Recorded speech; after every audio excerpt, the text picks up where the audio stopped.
Greetings, this is the Insomniac GM, and today I'm just going to share a little story. I mentioned in my last video about how I ran a Call of Cthulhu scenario one time and started giving it enough details where I figured, you know what, I'll just talk about it in greater detail. So if at this point of recording I have run Call of Cthulhu quite a few times now.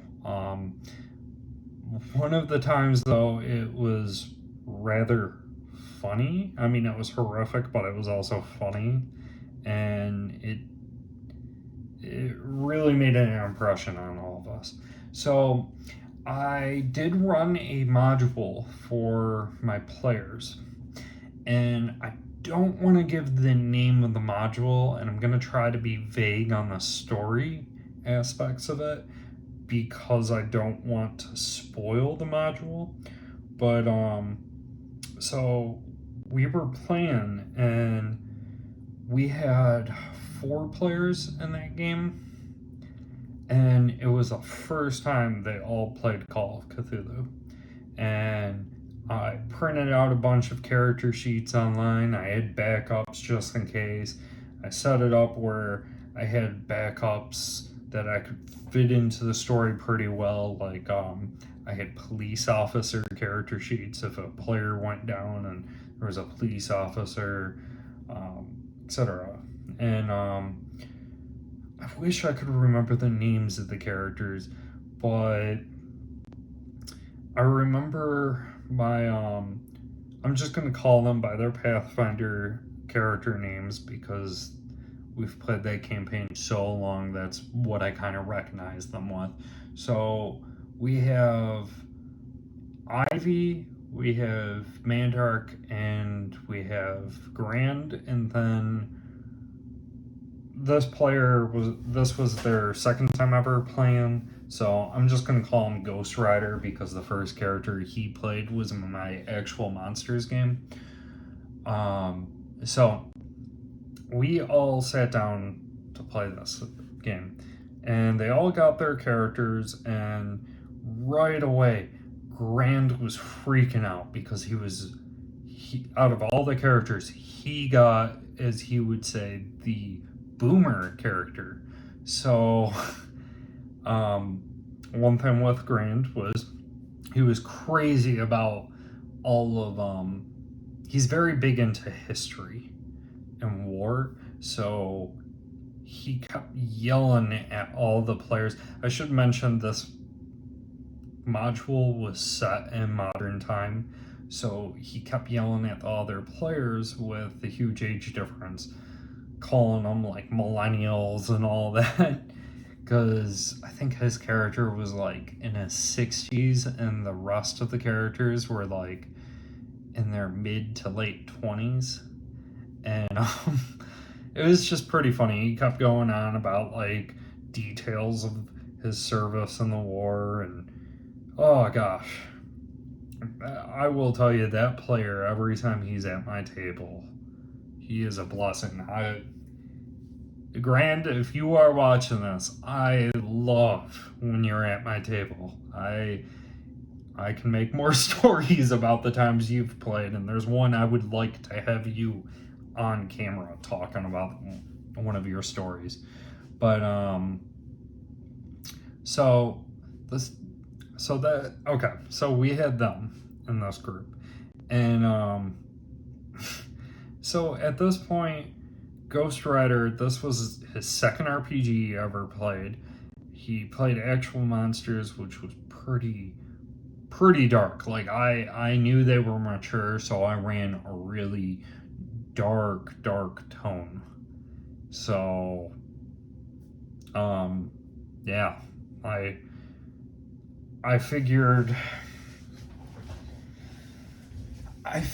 with him, or he figured, like, he was not expecting all the joking in the game, so it caught him off guard. And then when it came to Mandark was dreading playing Call of Cthulhu. He thought it was going to be so much worse than it actually was. He thought it was going to be he walks into a room in the beginning and instantly dies. So his expectations were way worse too. However, he did get a bad ending, but I'm jumping ahead. And then we had Ivy. Ivy is the reason why I got the Call of Cthulhu tabletop game. One of the big reasons. Ivy wanted to play Call of Cthulhu, asked me to sometime get it and play it and run it. So I eventually broke down and bought it because I'm a huge Lovecraft fan. And so we finally played. Now, as we were going on in the adventure, the party split into two groups. And one of the groups, they did research, while the other two broke into a location that led to bad things. Once again, trying to be vague, so I'm not spoiling a module.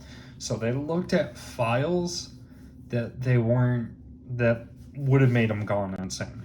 So one of the Ivy didn't want any negative to happen to them, so Ivy demanded that Mandark look at the files, so they were perfectly fine.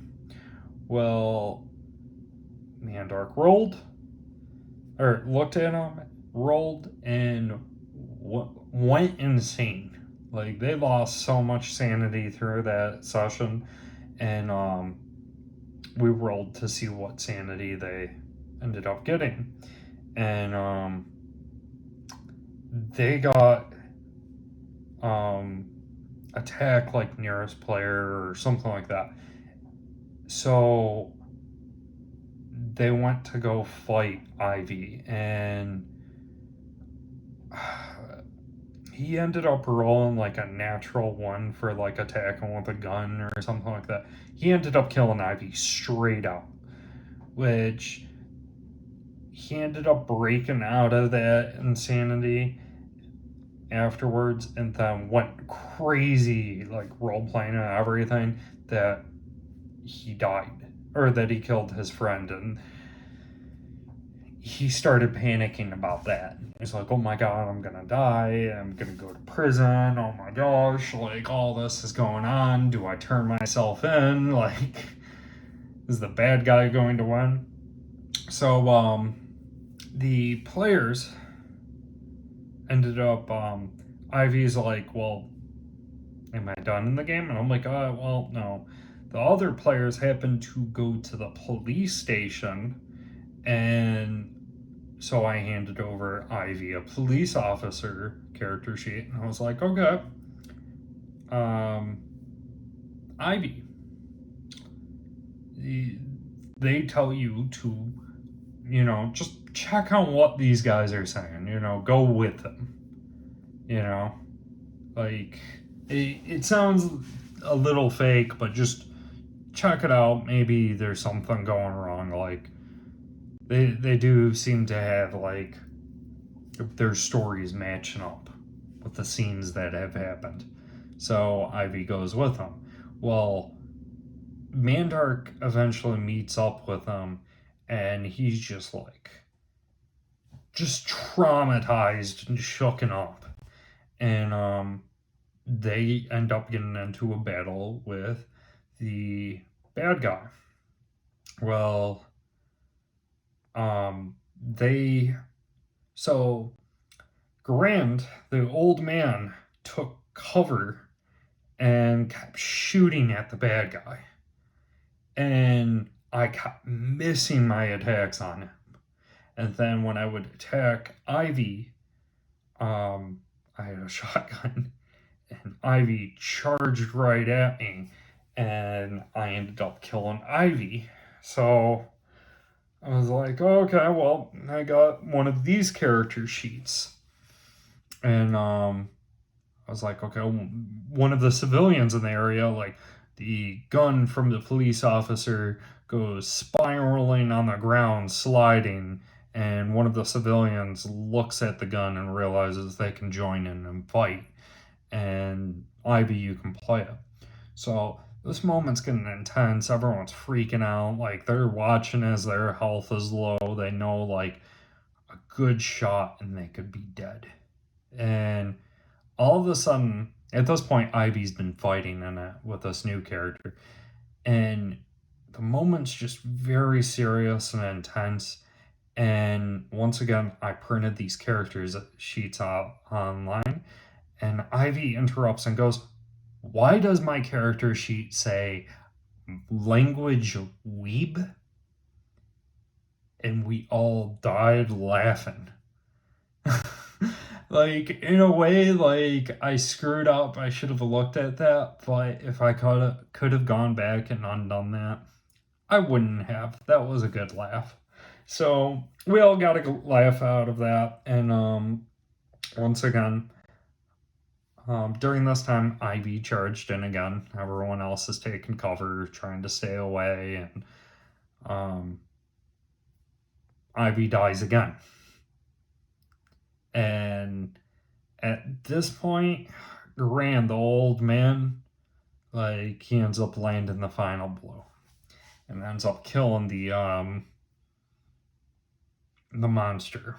And victory is held. Like everyone's all happy in that, and game comes to an end. And everyone loved it, and everyone was going on like, I love that I was investigating. I wasn't just running in beating things with a sword and all that. And I love the horror aspect. Well, the players were like, like why was he so tough? Like our monsters normally that tough? And I'm like, oh yeah, but he had a weakness you guys didn't take. And I didn't mind saying this because I knew we were never going to play the module again. We don't do that. It's very rare we even play modules, and I still got plenty I need to run. And the players go, well, what was his weakness? So I read out his weakness, and my players go, wait, we needed to kink shame him? My group, of course, God, I love this group. They started posting memes on our Discord of kink shaming the bad guy. So that game stuck with us. We did run other Call of Cthulhu one shots after that, but those ones were much more serious. There wasn't any joking. It was the same players too, but there wasn't any joking. There was no weeb stat, none of that. So they still love the game. Some of them hold it in as their all-time favorite game system. But yeah, I just figured I'd share this story with you guys. Tell me if you guys ever had a crazy funny story in your role-playing games. I'd love to hear it. Till next time.